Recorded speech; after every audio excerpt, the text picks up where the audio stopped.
It's tough, man. It's almost like you gotta just completely restart, but you can't. And I think you've let Adam Gase just destroy the team. Adam Gase absolutely destroyed that team. And for those of you joining late, it looks like our broadcast just kicked back in. We were out for a second.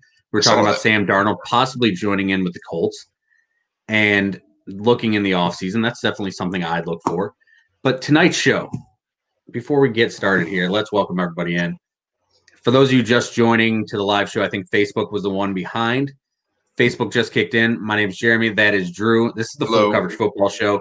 We got a fun show for you tonight. Usually we're all set out and we know exactly what we're going to do. Tonight, it's a little bit different because this past Sunday, George Alexander Trebek died at the age of 80 years old. And that long name may have thrown you off because that was Alex Trebek, the host of Jeopardy. 37 seasons, Alex Trebek hosted Jeopardy, leaves behind a wife and 2 children. I mean, every night we welcome this guy into our house. He was a legend of television. And I don't think I know anyone anywhere who didn't watch Jeopardy or disliked him, period. Yeah. And if you have any issues with him and think he's way too serious, go on YouTube, watch the clips of when he's doing live reads and he's messing them up and he's cussing up a storm. They're absolutely hilarious. Alex Trebek was a great guy, and everybody loves Jeopardy. So in honor of Alex Trebek, in honor of Jeopardy being a great show, look what we got planned for you tonight. We are doing a Jeopardy version of the Full Coverage Football Show. We will be joined shortly by @DetroitBeastie, who joins us every week on the show. That is Chris. We'll talk fantasy. We're going to do awards wagers still. We're going to do our games. We're not going to do technical game picks this week. That's probably a good thing because last week Drew went 10-1 and is creeping up on me. I think he's 7 games behind now. Yeah, creeping up, 7 games behind. We're getting into the last 7 weeks of the season. It's crunch time, baby. We got to make our game a week. Game a week. It's doable. I mean, yeah, not bad. 81-29 for me, 74-36 for you after last week where you killed it. I think I took the Dolphins last week, didn't I? You did. You took the Dolphins to beat the Cardinals. Fins up, baby. Only game you got wrong was Bills and Seahawks because we knew you were going to pick Russ. Russ is your guy. We knew it was going to happen. I stay away from Russ this week. For those of you watching, check out at the bottom of our page here. Those are our sponsors. Check them out. I'm not going to read them off today. You can check them out. Also, as I'm plugging stuff as we get started, and that's right, I try not to swear because for once I'm trying to make the show a little clean on my end here. I'm not going to promise you anything as my headphone falls out of my ear. Hey, I'm just trying. We're going to try one time. We've done a few shows where we didn't have to put an explicit label on it, but not a lot because we're just 2 dudes hanging out, talking football and trying to entertain you. And speaking of entertaining you and making you look good, check out our new merchandise at bonfire.com/store/FCFS-cheese. And on there, you can find our brand new sweatshirt, #green jacket season. Because tonight, coming up after this show, we're talking Masters. So you can watch this show, enjoy us talking football, and then get us twice. Not only will you get us once tonight, you'll get us twice because we're throwing in a free show, Masters preview, with my man leading the full coverage there. All the golf you can handle. Can't wait. This man knows more golf than anyone I've ever met in my life. He's going to absolutely kill it. I mean, I was a caddy for years, and there's people who had no clue. This dude just eats, breathes, sleeps golf, loves it as much as he loves football, if not more. Sick. So coming up about 5 minutes after we kill off the show tonight, that's what we're going to talk about. Like I said, we're doing a Jeopardy version of the show, but we got a game coming up here. And for those of you coming in late who didn't get to see the beginning, we're talking about Colts and Titans tonight. And the Titans, we pretty much know who they are. The Colts, you're still trying to figure out. You're 5-3, you got a solid defense. You know that Phillips, your guy this year. Going forward, I said to start off the show that I think Sam Darnold is an excellent fit for this team going forward. But it depends on what you have to give up to get him. What do you think it's going to cost the team to get Sam Darnold in the offseason? I mean, he's clearly diminishing to, I would say, by the offseason at this rate, he's going to be a 3rd rounder. I really do. I mean, I would have thought you could get a 1st rounder for him a while ago. It's creeping definitely into a 2nd rounder now. I mean, I would see a 3rd rounder depending. I mean, hell, probably the best thing for Sam Darnold to do right now is not play again the rest of the season because every time he plays, it's a disaster because the team's killing him. And that's absolutely true. They've just destroyed everything that we thought was good in the kid. and he hasn't played with his top 3 wide receivers. Finally, you get to see what that team can be with their 3 wide receivers. And they still did an expert job of tanking this week, by the way, where Joe Flacco throws for 3 touchdowns. Jacoby Myers catches a 20-yard pass over the middle. All you have to do is not touch him down, and the clock runs out and you go into overtime. But no, the Jets, in typical Jets, Jets tank fashion, hey, but Flacco him down. Flacco was nice. Flacco looked nice. Flashback, he did. And I mean, what's that say about the Patriots, though? I mean, the Patriots are kind of a disaster. Listen, we know what the Patriots are. They're a team that lost like 6 or 7 guys due to COVID on their defense. We know that they're not putting money into anything. They're like, hey, Cam, we'll give you $50 to come and play, maybe prove your worth again. Listen, I expected them to lose that game. I'm thinking, okay, the hoodie's got a plan to get himself Trevor Lawrence. I lose to the Jets twice this year. The Jets get 2 wins. We finish with 2 wins. We get Trevor Lawrence and they don't. That was kind of what I was seeing. But I mean, the Jets are just master tankers, led by the master tanker in Adam Gase, who I'm sure is going to come up in Jeopardy at some point. And let's talk about our Jeopardy game here. Actually, let's go to this. One word, Drew, Indiana. And I'm pretty sure that's in part due to last week you picked Michigan to actually beat Indiana after you went on your amazing Michigan rant, and Michigan just shit the bed because they suck. I mean, that's all I got. Listen, I didn't expect Jimmy Harbaugh to just put his pants down around his ankles and bend over for everybody. I mean, I expect him to show a little class. It's embarrassing. I was wrong. But by the way, it never felt so good. Nobody was crying any tears after we saw that loss. It's just it's going. I hope it just Wisconsin. Watch Wisconsin whoop their ass coming off 21 days and not even playing football. Like, oh man, this would just be too good. It would just be too good. I cannot wait. Hopefully we get a weekend where we got most of these games playing. We already know we got no Ohio State, Maryland. We've got no Bama, LSU, which was going to be a blowout. I mean, LSU's terrible. Terrible, yeah. You saw how good that team was when you had Justin Jefferson, when you had Jamar Chase playing, when you had Joe Burrow, who seems to be pretty good, and he's been amazing so far as a rookie. But that team's terrible. A lot of these games, and what sucks, I'm going to just skip this. What sucks is that the Big Ten, as Drew has said many times on this show already, scheduled 9 games in 9 weeks, and they're not allowing teams to fill those spots. Like the Buckeyes, they knew Wednesday, or maybe it was even Tuesday, late Tuesday, where they knew they were not going to be able to play Maryland. So like, hey, you know what? We got only 9 games. Let's just see if anyone wants to play us this weekend. Hell, Alabama knew they weren't playing, and Alabama's not the team that's got all the issues. How fun would it have been if, Ryan Day called up, Nick Saban was like, hey, you know what? What are you doing Saturday night? Let's get us a game together. You're telling me they couldn't have made that work? And yes, I know it's hard to plan for games, a few days in advance. No, now it's not. Now without any fans, it's really not. Now that any fans, it's really not. The problem is, though, it's that wouldn't happen for the simple fact that the protocols of the SEC compared to the protocols of the Big Ten are completely different. I mean, you look at the Big Ten. The quarterback for Wisconsin tested positive. He's out 21 days, where in the SEC, it's a 10-day flip. Like, you can play literally if you get in the middle of the week, you miss 1 game and you're back the next week. I mean, that's exactly what it is. And while we're talking college football, Notre Dame beat Clemson in double overtime on Saturday night. Clemson without Trevor Lawrence, but with Jay Oganakalaka Ukulele, who is the number 1 quarterback recruit in the country. Excellent player. Kid looked pretty damn good. Not Trevor Lawrence. But he's not Trevor Lawrence. Was that victory? I mean, bullshit victory. It was a big victory. But it's Brian. I hate Notre Dame. I hate Notre Dame too. We hate Brian Kelly. We're not going to get anything fair out of this conversation. No, you're right. It's a way conversation. Notre Dame fans. You are Notre Dame. You have football Jesus. You're supposed to be this grandiose football team university. Why are you rushing the field after you beat Clemson in a game where they didn't have Trevor Lawrence, in a game where you're supposed to be Notre Dame? You're not Appalachian fucking State. And there I go, explicit. And there Appalachian State.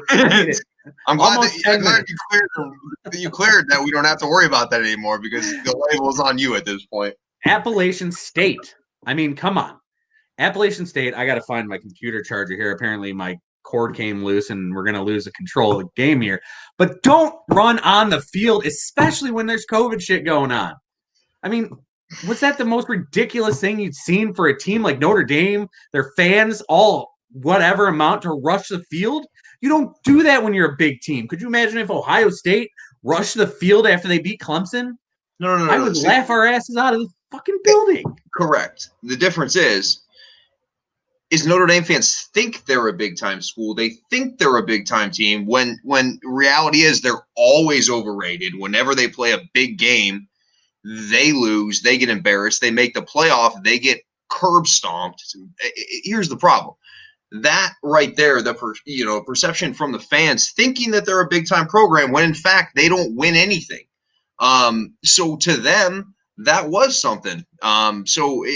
Again, Notre Dame has a proud tradition and whatnot, but they're the most overrated team every single year. Pick a damn conference. Everybody else has to. I don't know what makes you special. You just continue to get embarrassed on a national stage. No, so you don't have to pick a conference. You guys can be independent. I mean, it's what is it? I mean, again, that was their Super Bowl. Like, they haven't won shit against anybody important. So, but yeah, I mean, kids are going to be kids and rush the field and act like clowns. But that really right there is the apex of what you're going to see from Notre Dame because they're not winning a national championship anytime soon. Well, this year you finally get them in the ACC, so they might see Clemson again. Now, if they meet in the ACC championship, are the Notre Dame fans going to rush the field again if they beat Clemson and beat Trevor Lawrence to make their way into the playoffs? Don't rush the field. You're Notre Dame. You're supposed to be this thing, whatever you think you are. Stop with the bullshit of rushing the field. And now we are with the explicit tag. We've got that off. Is that a Wolverine? Is that what we're seeing down here? Hang on. We're adding to the show. What's up, Chris, guys? What's up, brother? How you doing tonight? Good. Glad to be here. I was just doing something silly to try to get your attention. You got the attention. As I'm hating on Notre Dame. I mean, yeah. Did you see Notre Dame fans rushing the field? Yeah, that was it was obscene, to be honest with you. But those kids are in college. You only live once kind of thing. But it was still very silly. And I've turned into a crotchety, get off my lawn kind of guy. And I'm only in my mid-30s. So, I mean, apparently that's what's going on with me, too. But yeah. You're supposed to be a top-tier team. They're not, though. You keep saying they're a top-tier team. In whose mind are they a top-tier team? I mean, they're supposed to be. I mean, they've been overrated every year. I know. I know what you're getting at. They're not a top-rated team per se, but they are a long, storied, traditional kind of team. So that's what we need. That's what it is. So it's either way. You could argue both sides. Yeah, and that's why we bring Chris onto the show because he brought it all together. I was yelling about Notre Dame. I didn't like. See, we need to talk more college football on this show, but every time we do, one of us gets heated. Last week it was Drew's rain on Michigan. This week I'm hating on Notre Dame. But it's all good because now we got Chris here on the show. Brother, you having a good week so far? Absolutely. I'd love to be the mediator in a college football discussion one of these days. We might have to have that. But tonight we got a fun show planned because we are playing Jeopardy. And in honor of Alex Trebek passing away at 80 years old, we're going to make the show fun tonight. We are going to start it off. Drew, since you are the co-host of the show, we're going to let you start off. Go ahead and pick a category. Let's get into this. Wars wagers for 100. Wars wagers for 100. Oof. This is the best game to bet this week. Fellas, what do you think the best game to bet this week is? My opinion is Minnesota minus 2.5 at Chicago. I think Chicago's a dumpster fire, and you continue to see they were a false 5-1 team, and the shit's rolling down the hill at this point. And Dalvin Cook's been awesome lately, and they've been able to move the ball. That he has. Dalvin Cook's been absolutely amazing. I like that. Chris, you got a pick on this one?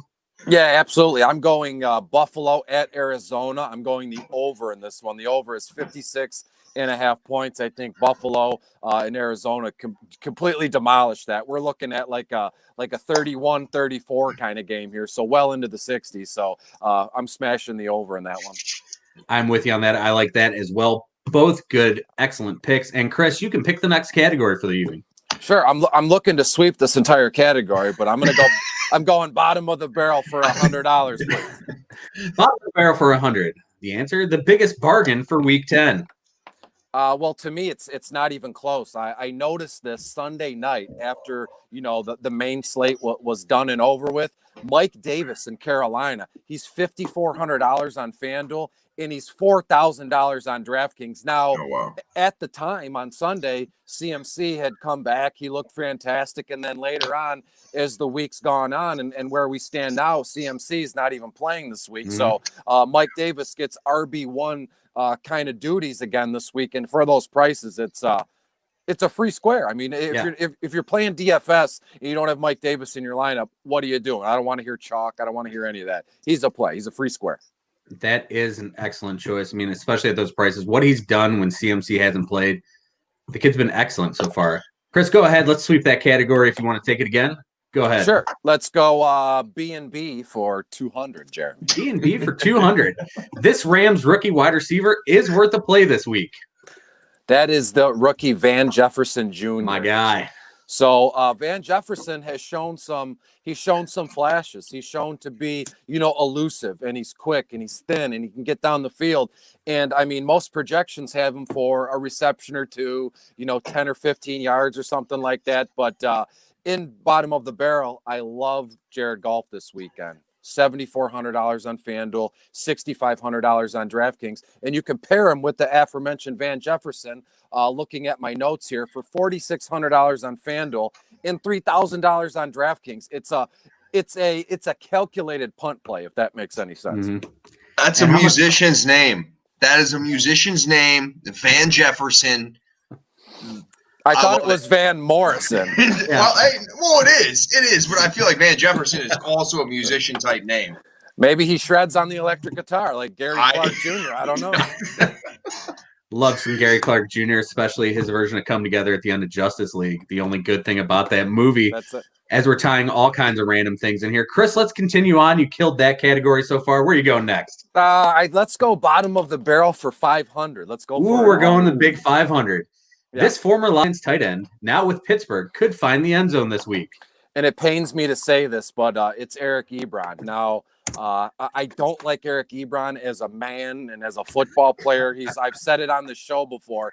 He's basically a construction barrel with stone hands here. Now, I want to tell Drew, if he hasn't known, there was a discrepancy earlier on in the day between Jeremy and I. So he sent me this question because it was a fun kind of thing, and I go, like I was, a genius. Well, I go, listen, you're wrong. What are you talking about? Jesse James, he played for Pittsburgh, but he's a Detroit tight end now because Jesse James is the last tight end that I mentioned in bottom of the barrel. And he sure as hell isn't scoring a touchdown. And after a few minutes, Jeremy replies back. He goes, "No, it's Eric Ebron." I go, I had both guys in there. What do you know? Good. Yeah, love it. And I'm looking at it like, oh man, I wrote the wrong question. I wrote it backwards. Thanks for picking that up. I would have hated to do that at the end of the show. I'm like, wait a second. I'm like, Jesse James is in the bottom. Oh, that's what's going on. But what are the chances? Jesse James in bottom of the barrel this week is actually a really interesting pick now with the news that TJ Hawkinson didn't practice. What was it? Did he practice yesterday or not today? Or what was it exactly? Do you remember? Not today? Just today, yeah. So Hawkinson might not play, which forced him out of my lineup because I have him and Jonnu Smith in line. So I'm starting Jonnu tonight when I had Hawk in originally because I can't take that risk. So if Hawk doesn't play, Jesse James, definitely an excellent pick for bottom of the barrel. So what other show on earth right now? And let's be honest, there's 100,000 of them. Everybody's live nowadays. What show on earth has dedicated a few moments of time to speak about Jesse James and Eric Ebron here? So I doubt their parents are even talking about him right now. So probably just us. Absolutely not. All right, Chris killed it again. Let's go. Let's hit the board. B&B for $3, please. $3. The favorite for comeback player of the year. This quarterback has a plush matchup and a bottom low price. Who is that guy? Now, this one's pretty easy. Now, the comeback player of the year, there was a few guys tossed around earlier in the season, like Matthew Stafford or Ben Roethlisberger. But Alex Smith is now back to being the starter for Washington football team. And, I mean, it's open and shut. The season could end right now, and he's still the comeback player of the year. Couldn't agree more. Washington comes to Detroit Sunday. They're downtown. Detroit is Detroit. They're 21st overall against opposing quarterbacks. He's $6,500 on FanDuel, and he's $5,200 on DraftKings. I like his chances for, a 225 plus passing yards game and 2 touchdowns. Antonio Gibson will be very heavily involved, and even a guy like J.D. McKissick, who saw, if I remember correctly, 14 targets last week. So the Lions are back to being the same old Lions here. So I expect Alex Smith to put up, Hall of Fame type numbers in week 10 here. Yeah, absolutely. Alex Smith. I mean, no matter what that guy went through to come back. And yeah, I hate the pain you guys got to go through with this one. Yeah. Drew, Matt Patricia's defense, are they going to struggle against Alex Smith? Yes. What do you mean? Yes, of course they are. What the hell? Yeah. I could barely get it out without laughing. They'll struggle against anybody. Let's go to the Lions. Give me a Lions question for one on. Okay. Drew's taking it over. Drew, we will go. This is for both of you. Yeah, it's ridiculous. Drew going to take over. This is for both of you. First one to yell out the correct answer gets this one. Oh, wow. For 100. He was targeted 12 times in 135 games with the team before retiring in 2015. That is Calvin Johnson. You are correct. Mm-hmm. Megatron, baby. Drew really needed that one, so I let him have it. Yeah. Chris, I appreciate that. I'll send you a thank you card. You got it. I mean, we had to get away from all the lines. Hey, Drew, go ahead and take the next one. No, let's fire back, Chris. Knock out the bottom of the barrel. I jumped the gun. The Lions, they get me irritated. No, there's something more I want to talk about other than the bottom of the barrel. So let's go week 10 for $100. All right. Week 10 for $100. This is the best game of week 10. Chris, what do you think the best game of week 10 is? Well, to me, I mean, there's a lot that I'd like to watch, but no more so than Tua versus Justin Herbert. The Chargers go to Miami on Sunday, and it's going to be fantastic. As we've seen, Justin Herbert has absolutely smashed so far since being named the starter. And Tua's kind of, he's has to catch up, but he's coming on strong. First game he started, didn't have to do much. Then last week, he kind of started awesome down the stretch last week. Yeah, he started to show us what he was made of, and I'm not trying to toot my own horn, but I knew it was going to be the case. I saw, that Tua was going to look up to Kyler Murray, if that's even possible. But I knew that he was going to want to keep stride, try and one up Kyler Murray, and it was a fantastic game. And I expect the same kind of outcome in this one. Chargers at Miami. Yeah, it's going to be a really fun game. Drew, what do you have as the best game of week 10? To me, it's actually Baltimore and New England. Although New England has been a complete disaster, I think the team eventually stands up. Let's not act like Baltimore's been a well-oiled machine offensively. Yeah. Lamar struggled to get his receivers involved. They haven't been able to run the 3 tight end sets like they were last year, which gave them the ability to kind of run the ball better. Baltimore's looked very shaky to me. I know that the record's fine, but I expect Belichick at home to at least stand up and play well, especially after, whatever the hell happened last week. I mean, yeah, they barely beat the Jets, but now you got Lamar coming out and saying that teams think they know what the Ravens are calling, which I'm pretty sure is easy. It's going to be an RPO of some sort. Yeah, but for me, the best game of the week is Cardinals-Bills. I think this is a match between 2 young quarterbacks, Kyler, MVP candidate, Josh Allen, who was off the snide for a little bit as far as an MVP candidate, coming back on it with a hell of a game last week against Russ and the Seahawks. That's going to be my best game. But either way, this was a game we looked at. Usually we have a game of the week. This week, there's not really that one game. All 3 of these games could be the game of the week for completely different reasons. It's going to be a lot of fun. I really like each one. So let's move on to the next question. Go ahead, Chris, with the next question. Let's finish out bottom of the barrel then for $400. $400. Something. something 75-yard bomb. I quote, "This receiver is quality over quantity for the other LA team." This one sounds familiar, and I think I have it. It's rookie wide receiver Jalen Guyton for the Chargers. Now, granted, they go to Miami, but as you've said in the question, it's quality over quantity. Two passes, and this kid can find the end zone. And come to find out, and again, this is totally off the script. His mother and I are friends on Facebook. She's in my fantasy football group on Facebook. Wow. I had no idea. So I'm pulling for the kid. He's been fantastic so far. He has, absolutely, with the deep bombs. I mean, it feels like every game he's got a shot to go for 70, 80 yards, where Herbert's just thrown out absolute rockets. Jalen Guyton, I like that selection. It's probably going to be 2 catches. He might get 150 yards and 2 scores. Nice pick there for bottom of the barrel. And where can we find bottom of the barrel again? At Detroit Beastie on my Twitter handle, and it's exclusively published and found at dfscheatsheet.com. Thank you very much for that. And let's go ahead, Drew. We'll let you take this. Where are we going? We'll go back. Ward's Wagers, 200 there, Jeremy. Ward's Wagers for 200. Take the over in this game. Which game are you taking the over in? Oh, Jacksonville, Green Bay. Okay. The over's 50. I expect Green Bay to score 35 on their own. I like Chris's game as well, but that game, I wouldn't touch the game as far as the spread being at 13.5. It's too much in the NFL to me. I'm not giving 13.5 to anybody. But I do expect that to go over. Chris, you got one to add to that? Yeah, I got I got a second one because, as I said earlier, I love the over in Buffalo, Arizona. The Chargers and Miami game, that over-under's at 48.5. That one looks like a safe bet.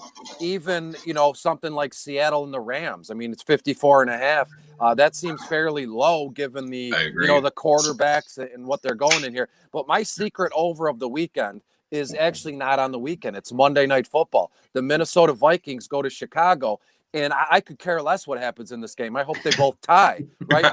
But over the stretch of the series, all these years, 50, 60 plus years, these two teams, it turns into like a defensive battle, and the over-under is at 43.5. And I think the over-under in that is from Vegas, who just sees it as just that, like a 20-20 kind of game, 17-21 kind of game. And I think we're in for a show in this one. I agree with you. I like that. And because you brought us a secret weapon there at the end, you have control of the board. Where are we going next? Let's go help my fantasy team for 500.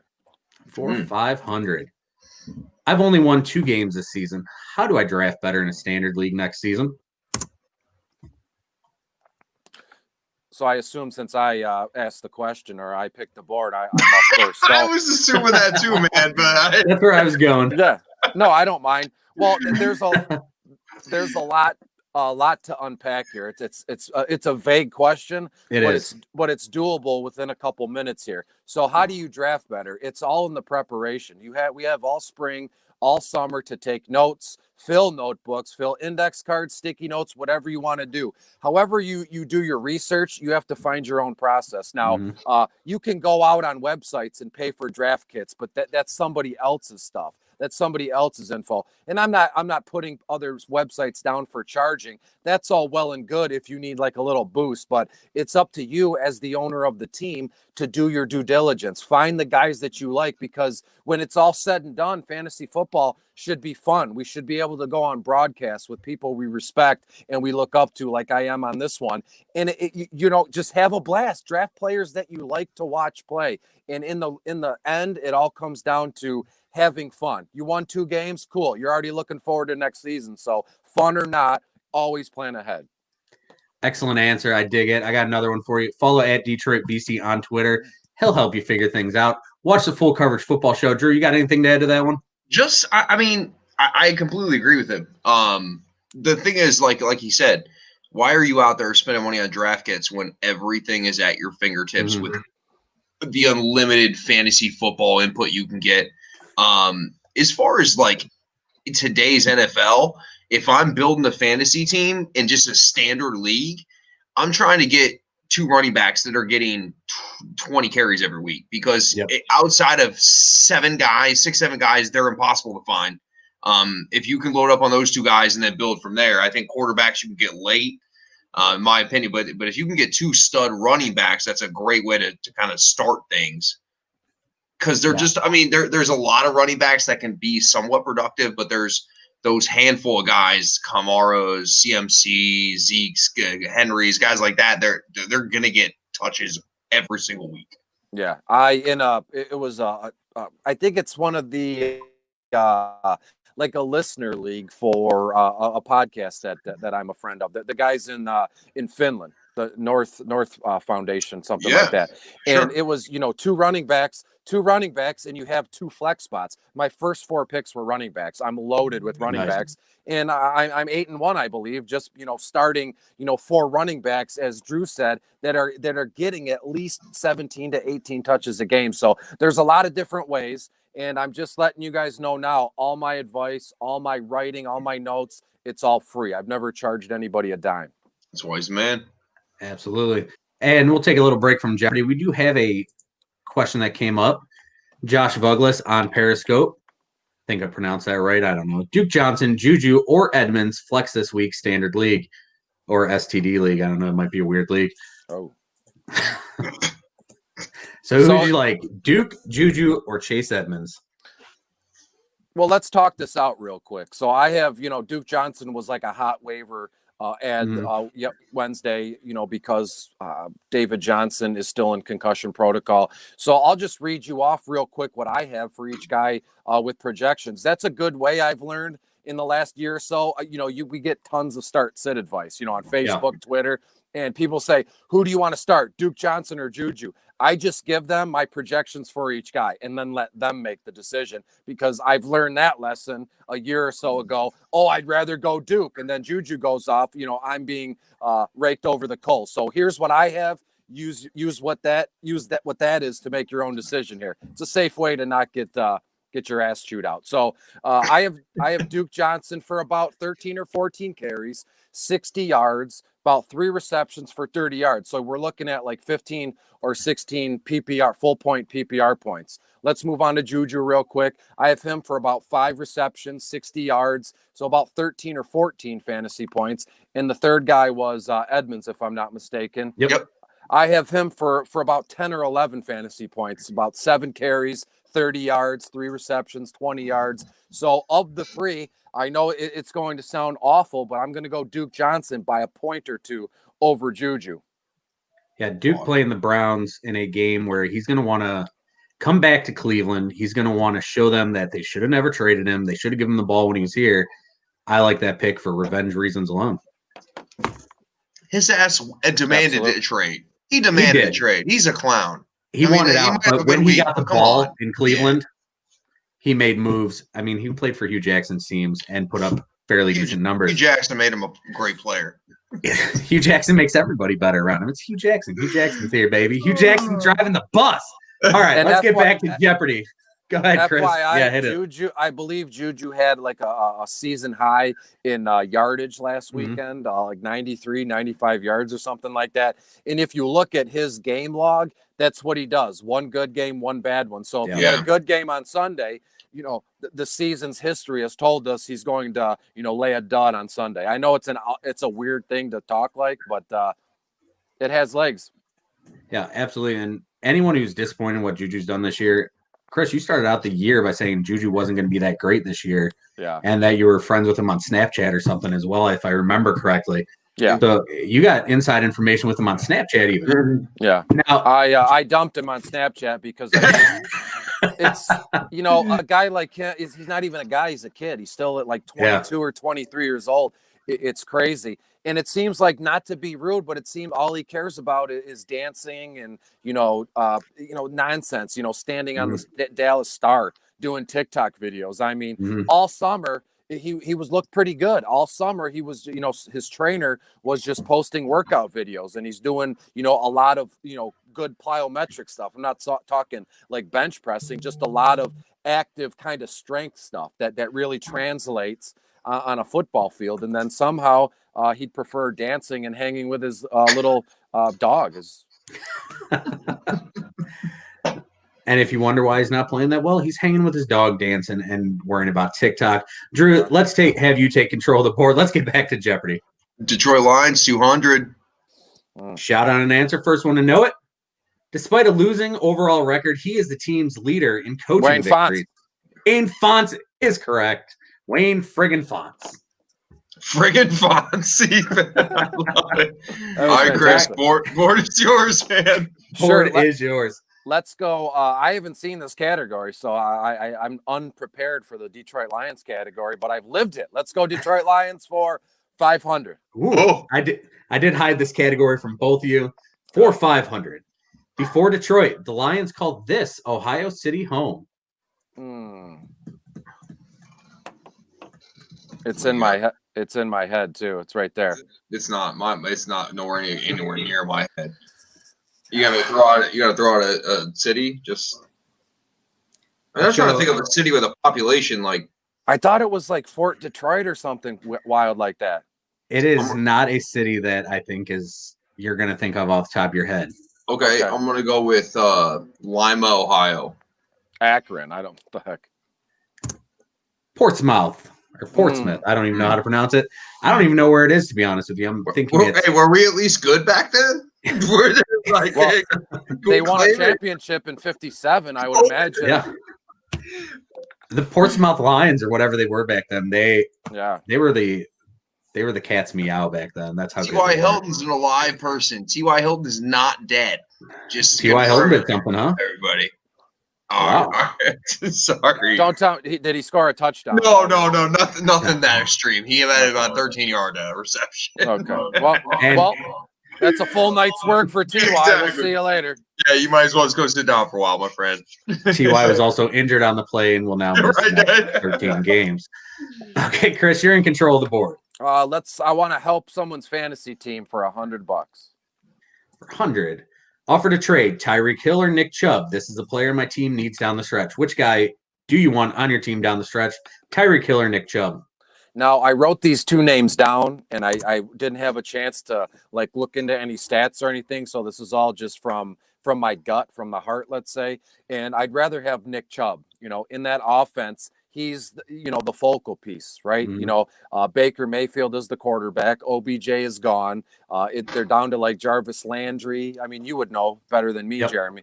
But I like Nick Chubb better. If you need him down the stretch, then you did well without him leading up to this point. And from everything I've read, and you're the beat guy there, Jeremy, he looked sharp in practice this week.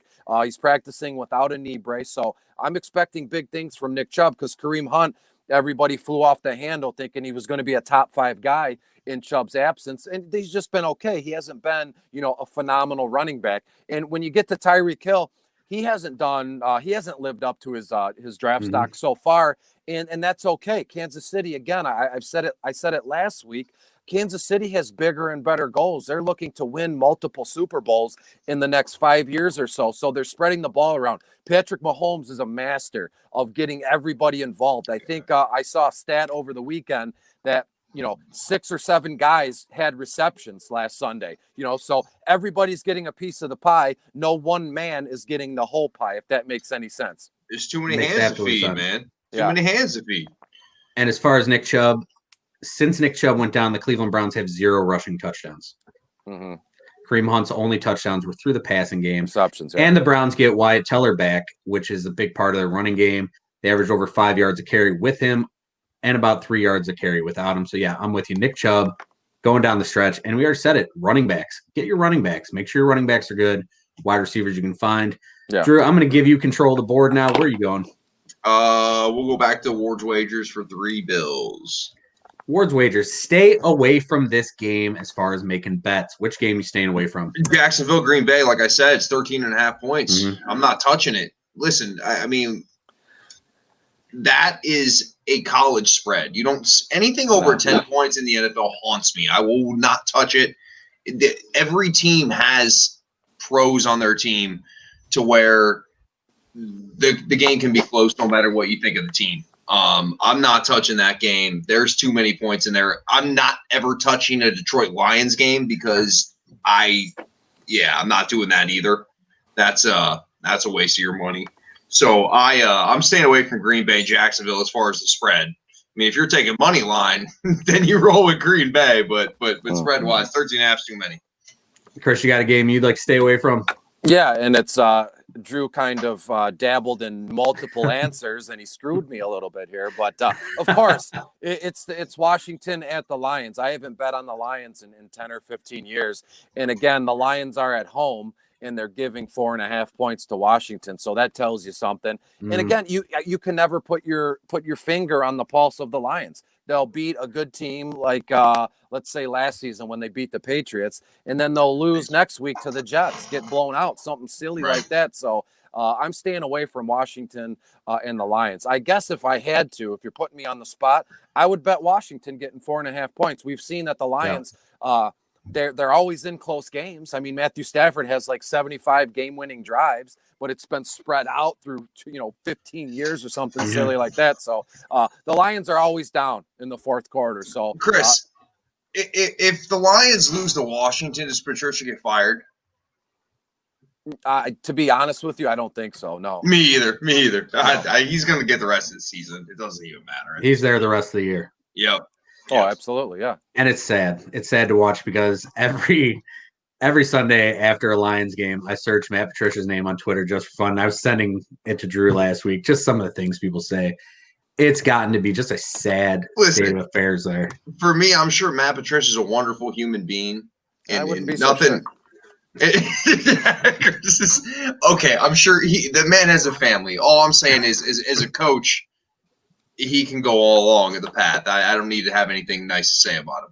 So I have a quick question for you guys. It's not on the board here. So last week, when Dalvin Cook ran, he took the ball 70 yards for a touchdown. 10 guys on the field. The Lions only had 10 guys on the field. And I happened to say something on Twitter about it. And I think that's the coach takes responsibility for that first and foremost. And I had a bunch of people saying, no, it's a personnel issue. The guy on the field, that's ridiculous.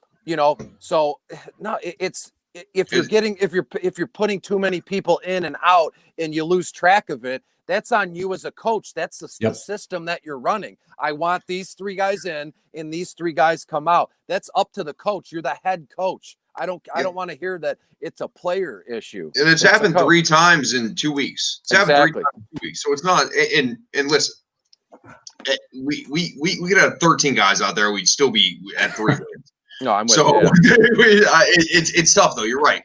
And at this point, for me as a fan, it's just like I don't even know what I want or feel anymore, man. It's like, dude, if they lose to Washington, which I kind of expect them to, then I'm just gonna be like, all right, fine.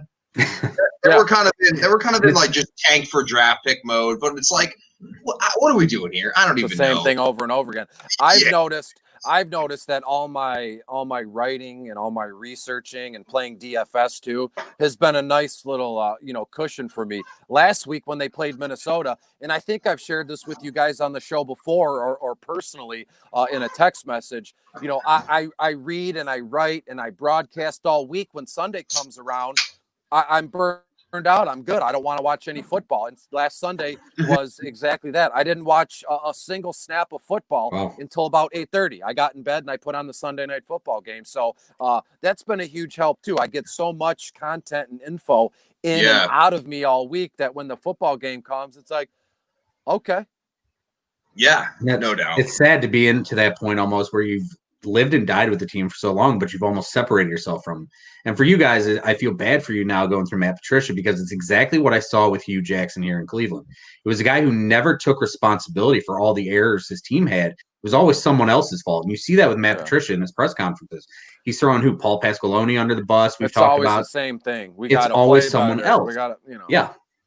Or with Hugh Jackson, it was always, I got to watch the tape. Let me watch the tape. Yeah. Well, you're going to watch the tape and you're going to see the same damn thing. Your team sucks. You played terrible. Get a new shtick.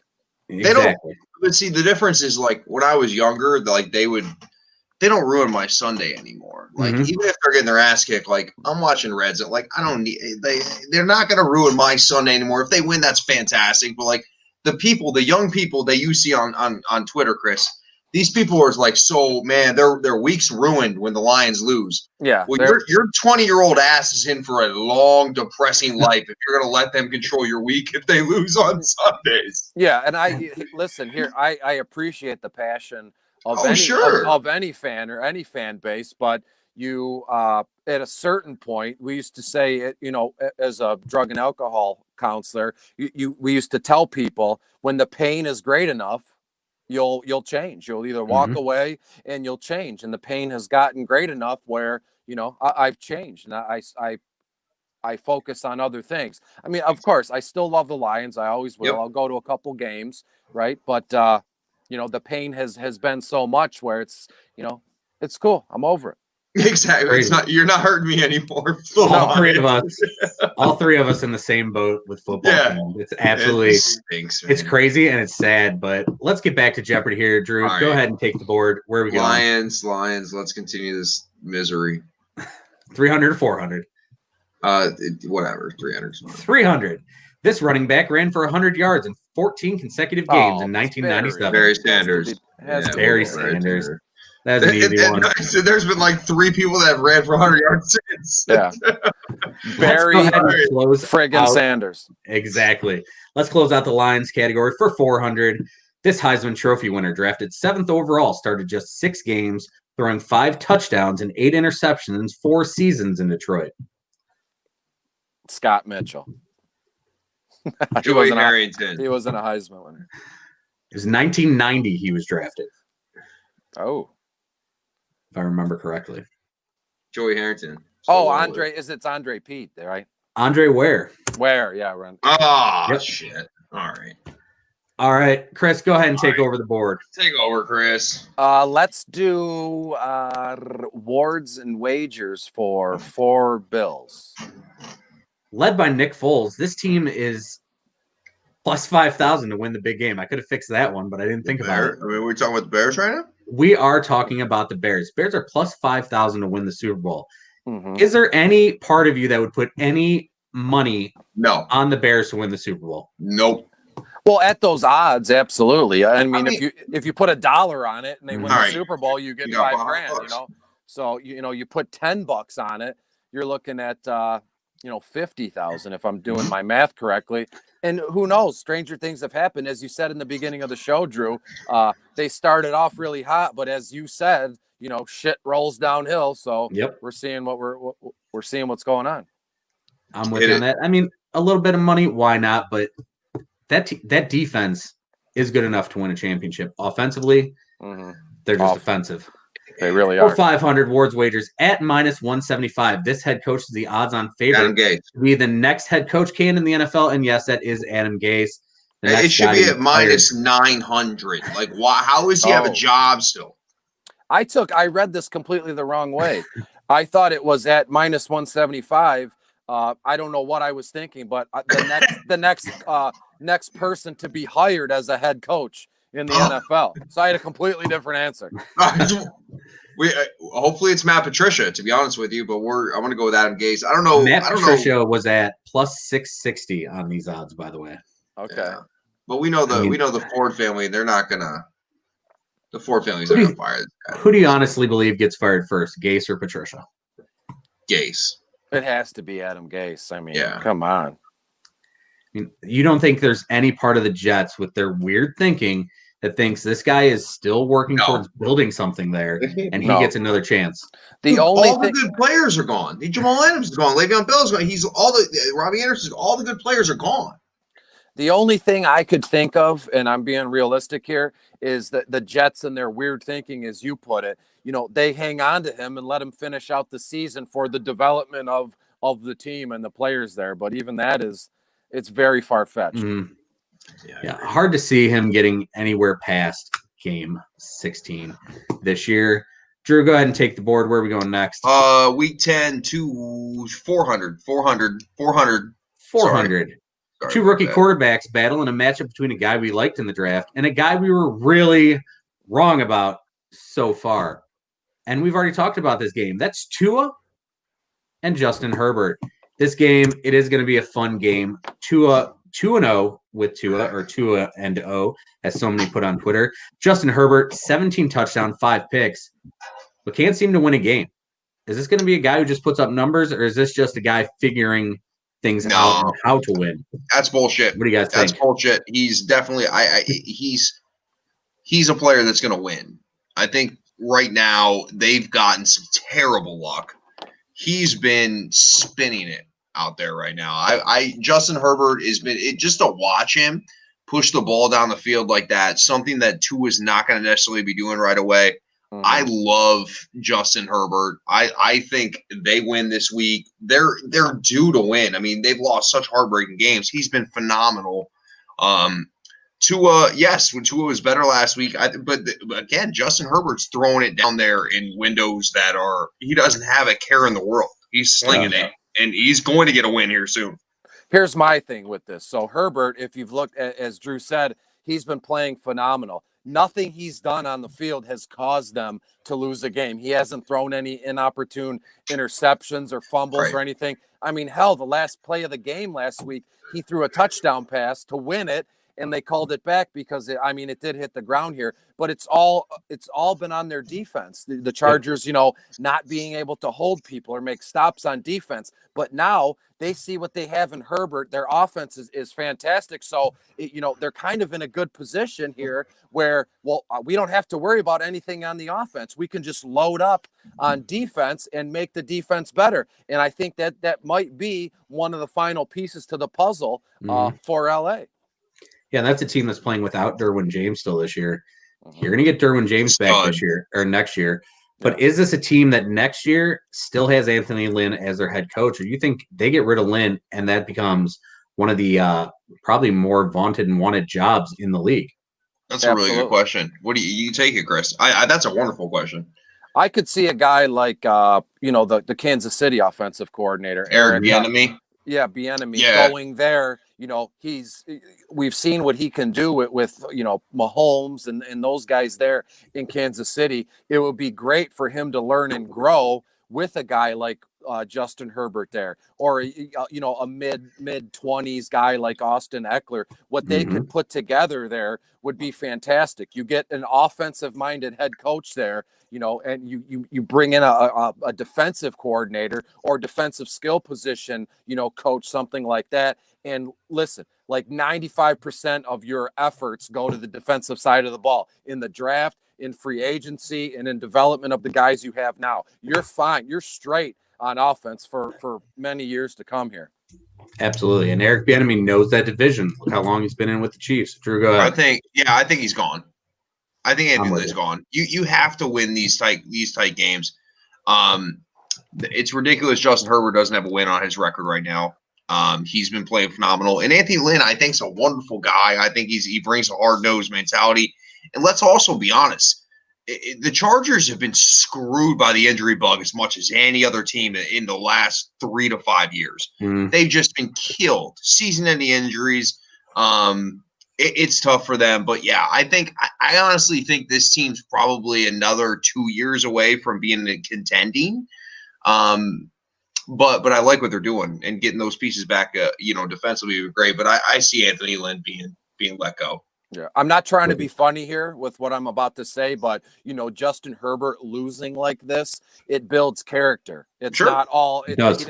A kid, let's say a kid that comes, just same thing with Joe Burrow. These situations and these game situations, the looks, the coverage that these kids are seeing in these losses builds character, and there's nowhere to go but up. I mean, because can you name the last time someone was drafted in the league and it was all sunshine and rainbows? And it's been that way since day one, since they were drafted. This kind of thing, again, it builds character, and you get in that mentality where I will do anything I can to help my team win. And I'm telling you, I'm a big Herbert and a big Joe Burrow guy. These kids are going to be fantastic. Absolutely. Outside of Patrick Mahomes, there hasn't been a quarterback that went to a great situation. I mean, that team had to trade up to get him. They had the team in place. Outside of that, there's no one. Say Sam Darnold might be ruined. Typically, when you're the top quarterback, you go to a shit team. And usually that shit team's ran by a terrible ownership, like the Lions or the Bengals.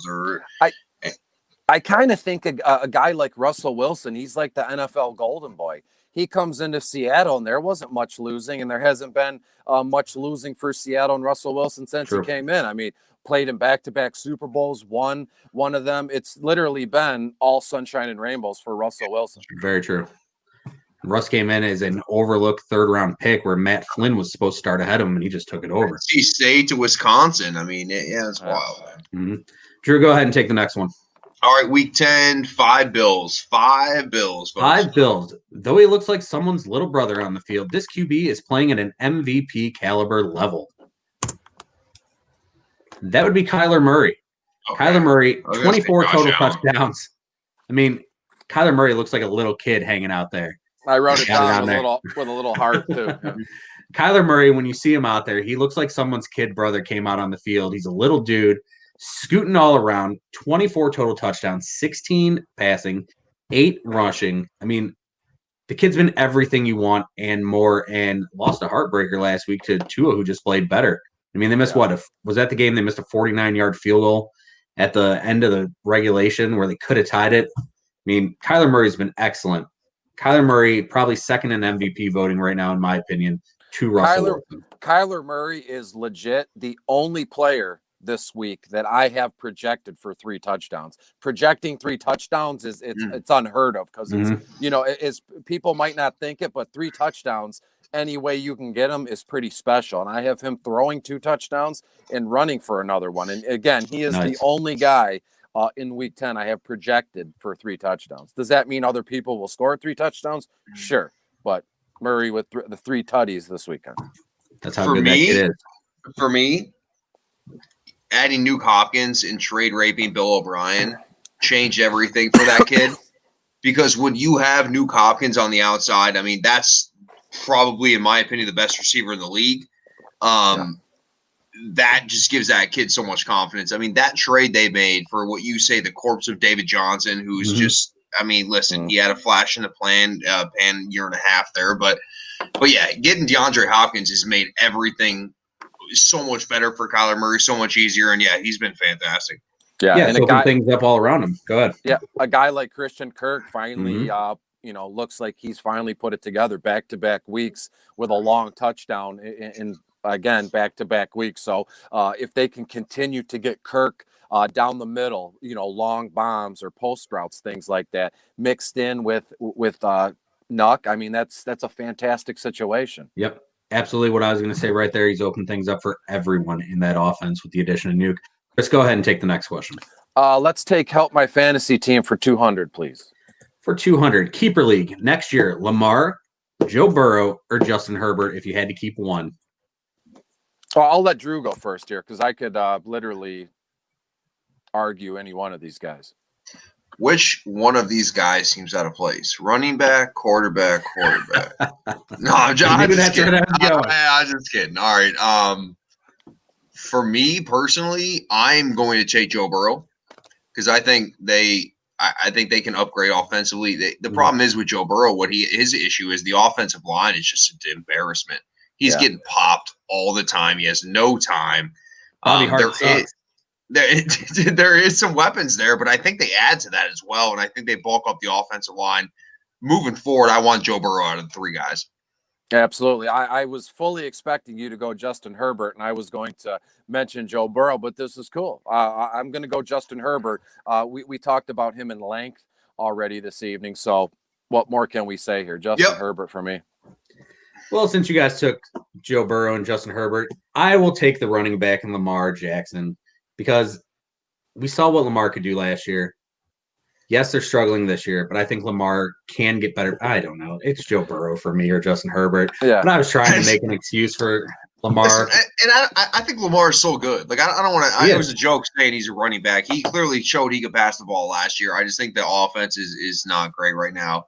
I firmly believe – I'm sorry to cut you off. I firmly believe the NFL has figured him out. Head coaches and even the personnel on the field have figured him out.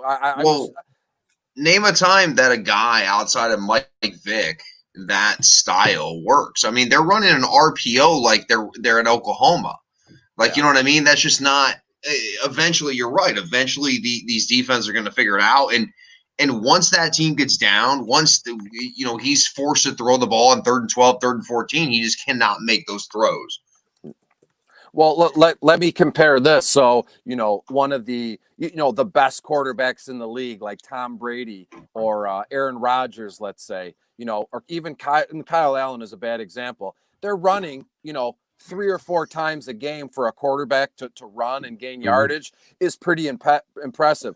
A guy like Lamar is taking the ball 9 or 10 times in some cases. Yeah. On his body too. Yeah. So that stuff gets old for their team, and it's fantastic for a defense because what's going to happen. You can get, when you play against teams, and especially in that division, you have at least one stud either linebacker or safety in that division, and you just put a spy on Lamar, then you force him to throw, and that's what's been going on, and he hasn't been, that well throwing the ball this season. Yep. Yeah, absolutely. And you can't compare, I mean, Michael Vick and Lamar Jackson, they're both fast. Yeah, that's true. But Michael Vick, the flick of that left wrist, could fling that ball, dead accuracy. Horrible person, good quarterback. No, Drew, let's not act like he was great quarterback. Like, let's not. Like, why does everybody act like he was an amazing quarterback? That shit drives me crazy. He was electric for sure. But let's not act like he was some top 5 quarterback because that wasn't the case at all. Before he ended up in prison, he was developing as a quarterback finally. Had he not gone to prison, I think he could have been a lot better. But, I mean, we'll never know. And I think we need to have an argument show coming up pretty soon because I'd like to go on some Michael Vick rants. But we will see. Let's continue on with Jeopardy here. Go ahead, Chris. Take the board. Let's go week 10 for 300, please. Week 10 for 300. He cooked last week, but his meal wasn't one of his best. He faces a fake good team this week. Who is that guy? Russell Wilson. Russell Wilson, who faces the LA Rams. What kind of game are you expecting out of that game? I mean, the Rams, they look like we thought they might be okay, but most of their wins have come against the NFC East, which we all know is just trash. I mean, I think they're 4-0 against them, 1-3 against everyone else, if I remember correctly.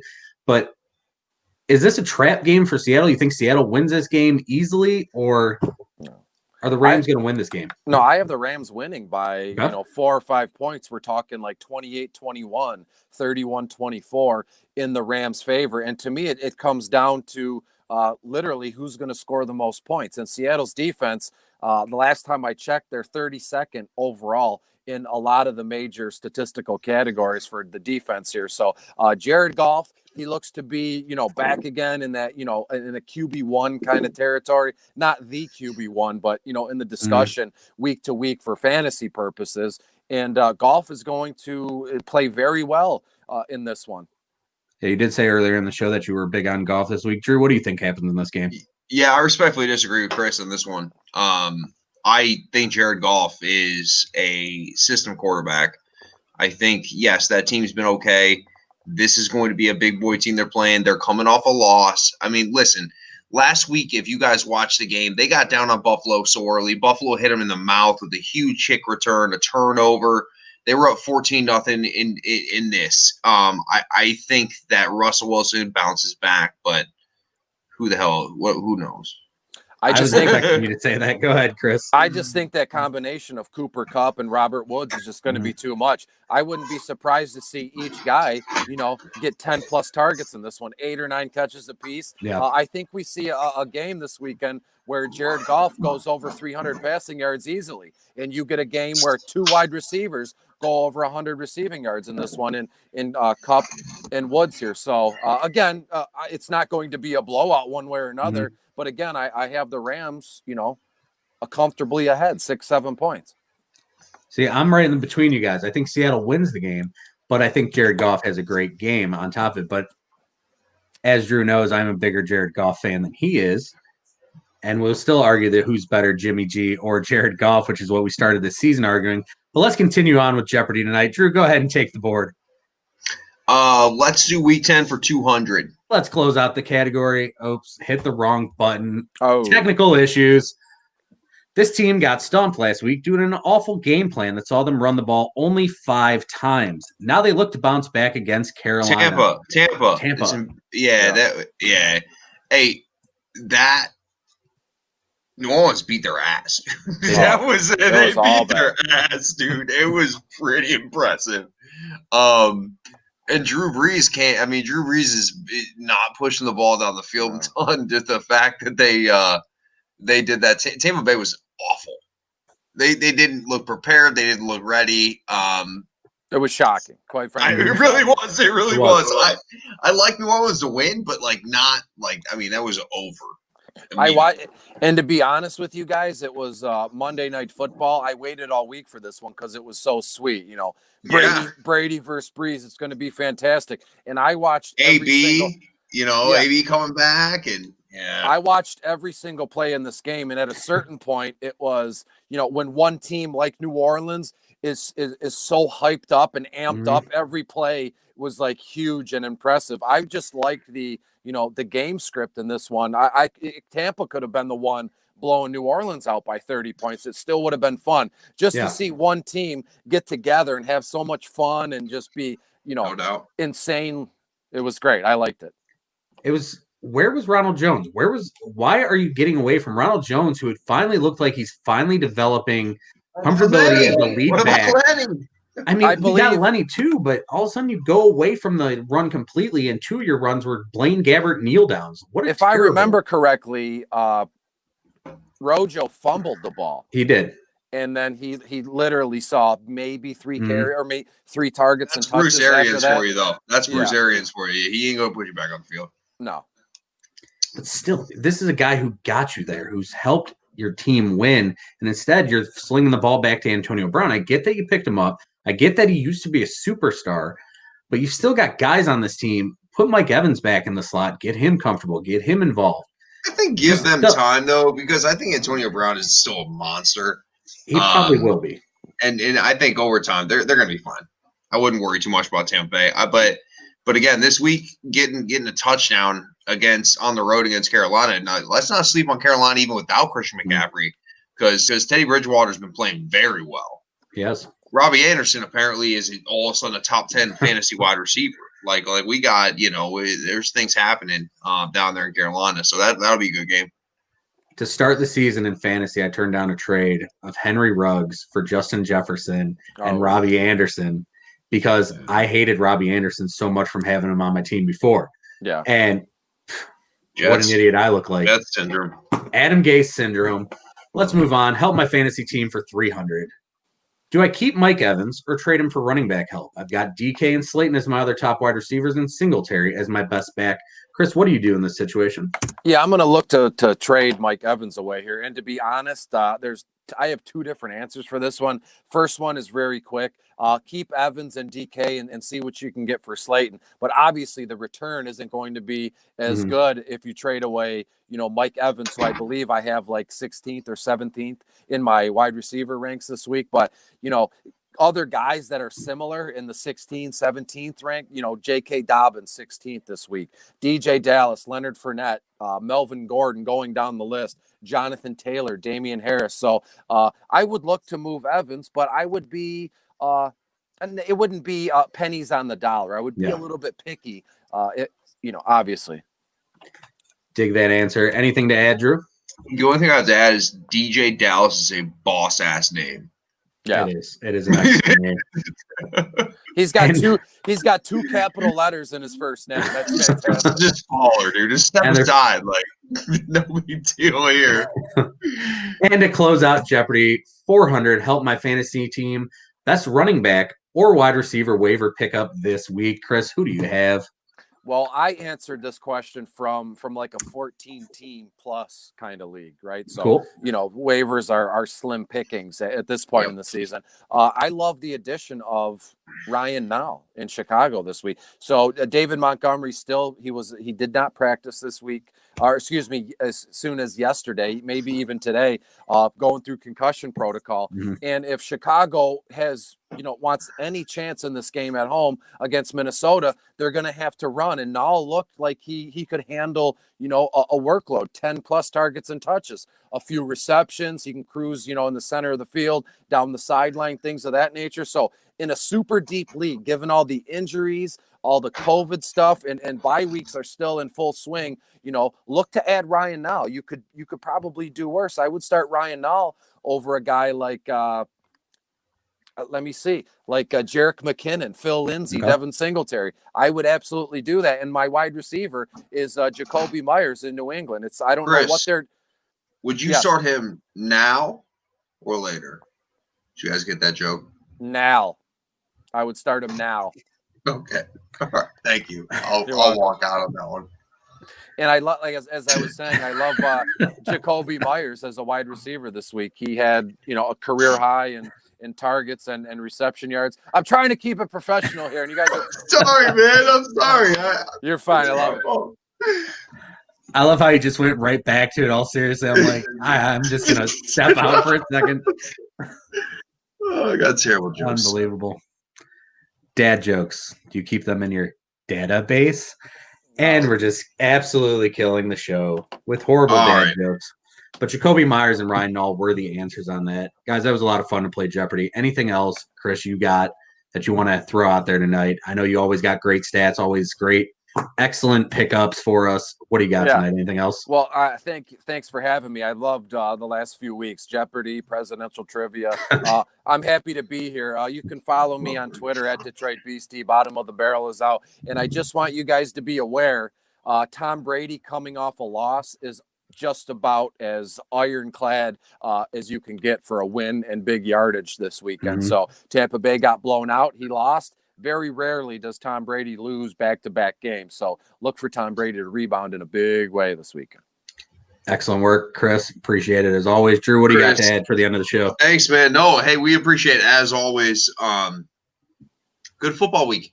One thing about this week that's weird, 5 games at the 1 o'clock hour, 6 at the 4. Ooh, so Red Zone's going to be good this week.